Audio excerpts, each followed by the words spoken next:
Thank you. Well, for me, this has been a long, long journey.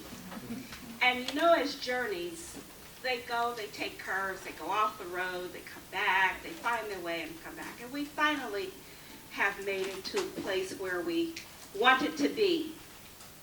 And I'm grateful to the district, I'm grateful to the board, grateful to the Health Foundation, especially because without the Health Foundation, we would not be here today in this room celebrating this opening of the school days.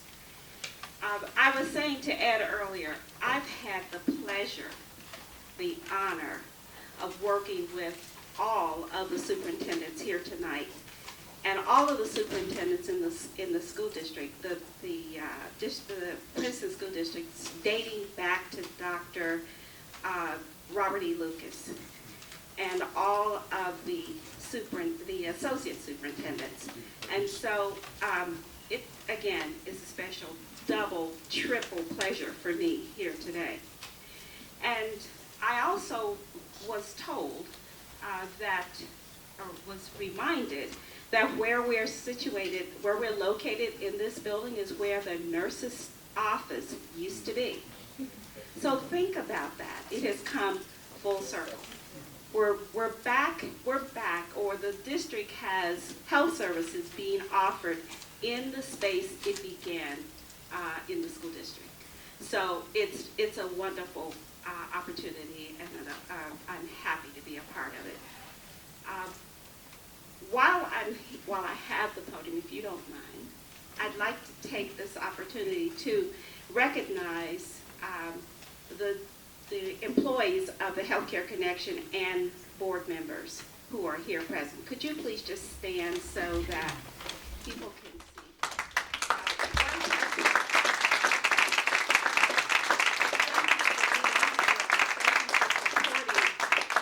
Thank you for supporting me and trying to build this system. One person that we owe a great debt of appreciation to is all the way in the back outside because he did not want to be acknowledged. But I am going to call his name anyway, Joe Stickle, who is our maintenance supervisor at all of our facilities. He can work miracles, and so I want to thank you all for that.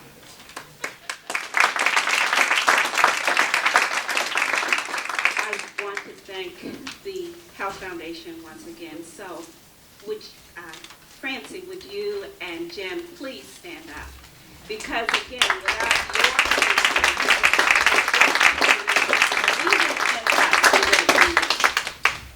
as I said earlier, this journey started in 2008 when we got a call from the Evendale school nurses interested in trying to establish health services in their school. And so it has taken us from 2008 to 2013 to get this going. So I'll give it to you for the moment. You know, that's not going to last very long. I want to thank everybody for this opportunity as Director of Student Services to step in and finish a job that Dr. Phillips had started. There really needs to be a special thank you to Dr. Mary Phillips. If she would stand now, please.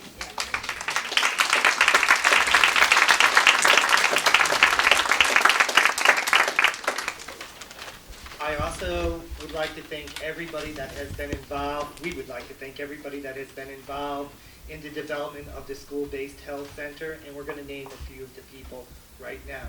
We'd like to thank Dr. Pass, our superintendent, and Dr. Amy Krause, our associate superintendent.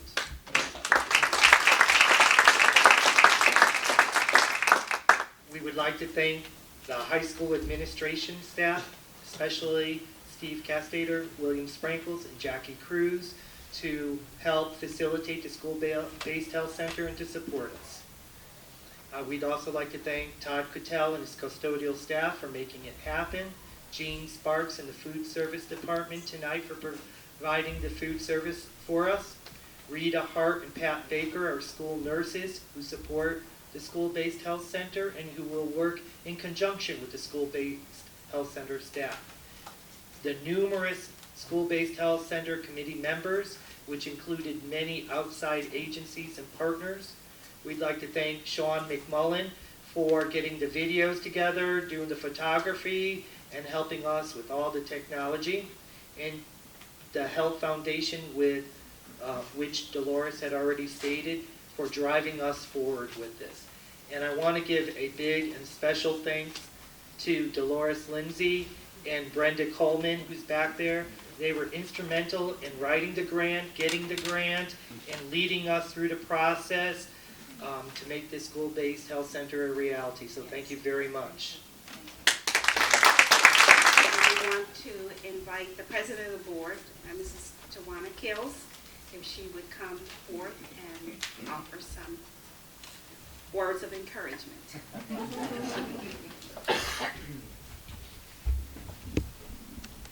Thank you, Dolores and Ed. Well, on behalf of the Princeton Board of Education, welcome, welcome, welcome. We're so glad you're here. The full board is here. And I know that we were all recognized earlier, but I have to make a comment here and recognize Susan Wider, the board member who was assigned. She's our newest board member, and she didn't realize how much work is involved in being a board member. And so her first year was like a firestorm, but we assigned her to work with Dolores and the committee, and so I just want to thank Susan for representing us there.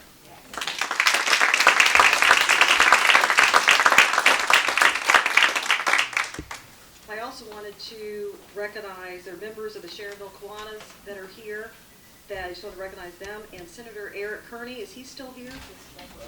He just left. Okay, he was here, and I appreciate his being here.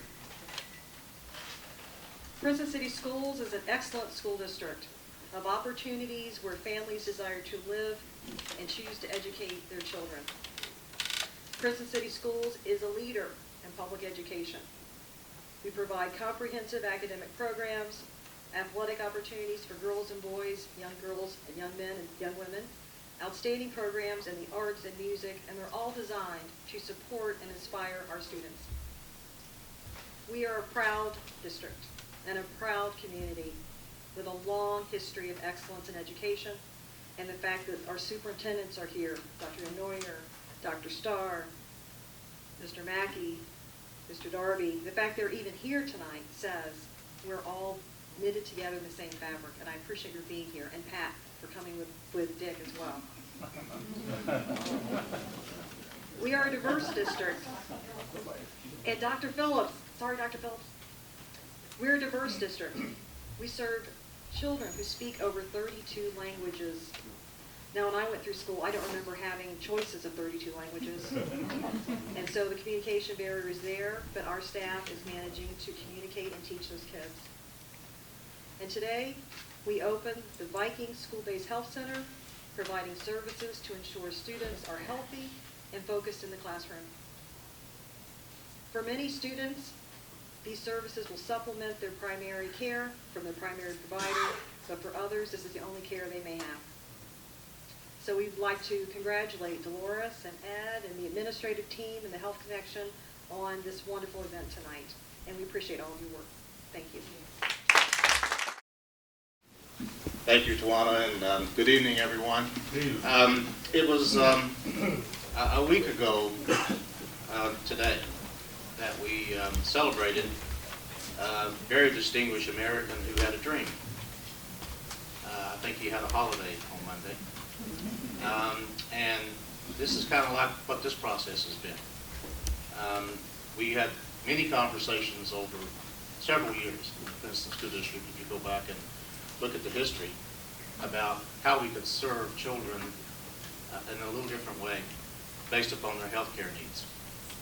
And that got partially off the ground, or it got done in a different way, or there's always those things that's called dollars and cents and budgets and all those kinds of things that come into play. But no one ever forgot about that. And I can remember coming to this district 5 years ago in a conversation with Dr. Phillips. And she said, well, welcome to Princeton, and we need to go talk to Mrs. Lindsay because we really do need a school-based health center in the Princeton School District, Dr. Pack, and since you've been here for about 15 minutes, we'd like to kind of talk to you about that. And she did, and we did. And so the conversations continued on, and as Dolores mentioned, some of those mountains we jumped on pretty quick, and some of the valleys got pretty low, and in the midst of all of that, we never lost the dream that dated back 20-some years ago with Dr. Denoyer and Aaron Mackey and Dr. Phillips and Don Darby and all those other folks in administration and school boards and school board members that have had those conversations over several decades in the Princeton district. This is a partnership. It's not a one-way street. We know we do really good things and challenge ourselves every day in Princeton to engage that academic portion of what we're trying to accomplish with our kids. We know, as Ms. Keel has mentioned to you, that our district today is more diverse with more issues and more concerns than it's ever been.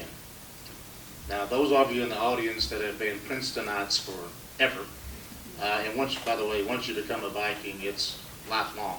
It never ends. So you may come and go, but you'll never, ever not be a Viking. So that's speaking to all of us in this room. But with that, 32 languages. Those of you in the education business know all the parallels between children of need and children who are poor and how they struggle with issues to be successful. Princeton today is a school district of 62% free and reduced price children. 20 years ago, Princeton had 24% free and reduced price children. 20 years ago, you had 6 languages spoken in the district. Today, you have 32. So things have changed. Our school district, we talk about being diverse. But you go into a classroom in this high school, and you will see children from every place in the world represented sitting there. We have a tendency just to think it's some of us who speak English or some of us who speak Spanish or some of those other kinds of barriers that young people have. But the truth of the fact is, English and Spanish is the least of our problems. We have children from western parts of Africa attending high school here, that there's not a written language for which them to be educated and taught. Those are barriers. We strive every day to make good use of our time with these young people. But your mind is one thing, and your body and your health is another, and we have to connect those. And so this whole challenge, this whole dream for me and for the Princeton School District and everyone in this audience that's worked to make this happen today, is about how we can keep our kids healthy. Because if they are healthy and they're in those classrooms, we're going to do everything possible in this school district to make them successful. We always have. We always have. And some of the barriers seem pretty large to us at times. But we're going to get there. And this is a partnership. That's the key word in public schools today. That's the key words in business today, is partnerships. But really, what does that mean? That means we can't do it alone in Princeton. We have to have those providers and helpers to help us along our way so that we can educate our kids, we can keep them healthy, and they can be very successful, productive adults once they graduate from Princeton High School. That's our goal, and that's why the School-Based Health Center is here. And we're very excited about it. I told one group of folks back there a while ago, I'm about as happy as a bee in honey today. And hopefully we'll continue to keep this going as we move forward. And please come back, not just today. Come back this year, come back next year, come back when we go across the street to the new facility, because these things are just going to grow and get better and better in our school district. It is my honor now to introduce the keynote speaker to you, Dr. Marilyn Crumpton. And she has been very involved in this process. She's one of the more knowledgeable individuals concerning school-based health centers across not just Cincinnati and Ohio, but the entire country. And I'd like for her to come and speak to you today about the significance of school-based health centers and other things she would like to share with us. Dr. Crumpton. It was a great opportunity to get to have opportunities to meet with you and see this process happen. And such an exciting time tonight. I mean, I just have to echo with you how thrilled I am. By training, I'm a pediatrician. I've been in public health now for over 35 years. And one of the things that I have loved about my recent years at work has been the opportunity to help see the growth of school-based health centers. I have to say that the Health Foundation, I always, if I ever am asked to say anything, I always make sure that I bring up the point of what they've done, because they're very quiet partners and they don't always make a big fuss about all the things they're doing, but they have been committed to helping schools get health services since their beginning. And it has been a wonderful process for me to have the opportunity to be a part of. So I have to say a thank you to the Health Foundation for all that you've done to invest in our community to make this happen. And the vision for it not to just be in a few spots, but to grow the idea of healthy students all across the area that the Health Foundation serves. So a very special thank you, Mr. Schwab and Francie. Thank y'all both so much for what you've done for the community, and especially right here at Princeton. The other things that I wanted to say is that I have worked in very rural settings in South Alabama and now in a much more urban setting. And one of the things that's common across this, the whole span of health problems that I've seen, is that it really takes a lot of people to solve the problems. And so I just really applaud Princeton for stepping out and reaching out to partners, because things have changed for students. We have very much more diverse populations than we have had in the past. The one thing I keep hearing again and again is this rapid change in the populations. And we want all students to succeed. I want all students to be really healthy and to graduate. And what we know is that school-based health centers make this difference, that the first thing you see are improvements in attendance rate. And then that begins to translate into helping prevent students from dropping out, helping that credit accumulate, and then ultimately helping for graduation to happen. And so I'm excited about the future for you, for seeing this increase in graduation rates that is going to happen as a result of the school-based health centers. The other part of it is that, we've had a lot of discussion in this country in the last few years about health care. And I would say probably we've all changed our thinking a little bit about health care. Things we were afraid of, maybe now we're not so afraid of. Things that maybe we thought were absolutes, now we think and recognize are not absolutes. But this one thing that we do know, and that is that our health is one of the most critical things that we have to hold on to. And one of the things that I noticed in my years in public health is that we were raising up generation after generation of students that really weren't getting any opportunity to sort of grow in their understanding of their health and to know what they should do. One of the nurse practitioners that I've been working with said this year, I have a new goal. And I said, what's your new goal? And she said, my goal is that students are going to graduate from this school district and they're going to know that they should call and get an appointment with the doctor. They're going to call and make that appointment. They're going to keep that appointment. If they can't keep that appointment, they're going to cancel that appointment. And she said, and they're going to be healthy because they're going to be taking care of themselves. And I thought, what a very profound thing to say, that really it is about helping us, because now we're in that transition where it's about what we do for our health, helping us to understand how to educate our children. And so here you are taking a lead in educating your community and your children and your future voting citizens about how to be healthy. And I just think it's it doesn't get any better than that, absolutely. So I applaud you for doing that.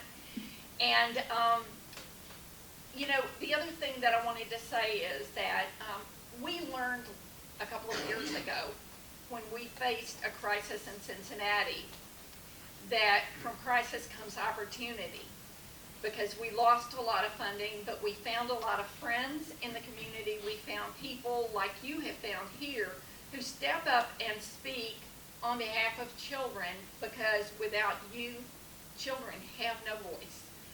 And so we learned that truly from crisis comes opportunity. So I see you making that process happen for you. And that investment over the many years that I heard about tonight of coming at this situation again and again, and finally coming to a point of the community being ready and seeing the just tremendous value of putting these school-based services in your district. So I applaud you for the work that you're doing. I'm excited for the future that this means for the Princeton School District and for your community, because in truth, it is really all about the children, and it is only about the children, and it is about healthy children that become our future citizens. And, you know, one thing I said is, one day they're going to be making sure their jobs are going to make sure I have my retirement. So they're very so I look forward to coming back and supporting you. Growing Well Cincinnati is a volunteer collaborative of those of us who are trying to help make sure that students learn healthy, and that they are healthy, and that they have access to health care. And so I invite you in your district and your school-based health center to be a part of Growing Well. We've already, as far as talking about the evaluation process and making sure we're doing the right things, which is another thing the Health Foundation's helping us do. We've already invited you to be at this table to make sure we're doing the right things for your students so that we make the difference that you're planning on making. Thank you so much. Okay, we ready? Okay, are we all? All right.